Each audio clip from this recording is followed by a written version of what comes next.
Hello বন্ধুরা, আমি পিয়ালি। আজ একটু ভোর ভোরে উঠেছি। উঠে সকাল সকাল সমস্ত কাজকর্ম সেরে নেব ভেবেছিলাম।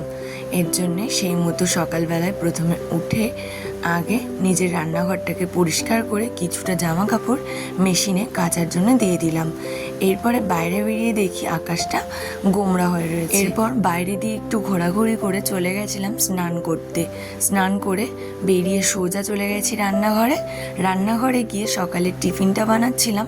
তারই মধ্যে নিজের জন্য একটু লেবুর জল করে নিয়েছিলাম। এতটাই গরম পড়েছে যে মাঝে মধ্যে একটু লেবুর জল খেলে বেশ ভালো লাগে।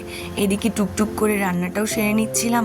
এদিকে টক ডালও হয়ে গেছে আর ভাতটাও হয়ে গেছে। ডালের সাথে খাবার জন্য একটা বেগুন কেটে ভেজে নিয়েছিলাম, আর ফ্রিজে কিছুটা মাছের ডিম ছিল, সেটারই বড়া করে নিয়েছি।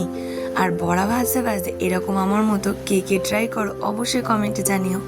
আর এদিকে একটু মাটন ছিল ফ্রিজে, সেটাই একটু ম্যারিনেট করে নিচ্ছিলাম লবণ, হলুদ আর লেবু দিয়ে। তারপরে ভালো করে কষিয়ে রান্নাটা সেরে নিলাম। ভিডিওটা এখানেই শেষ করলাম। ভালো লাগলে লাইক করো।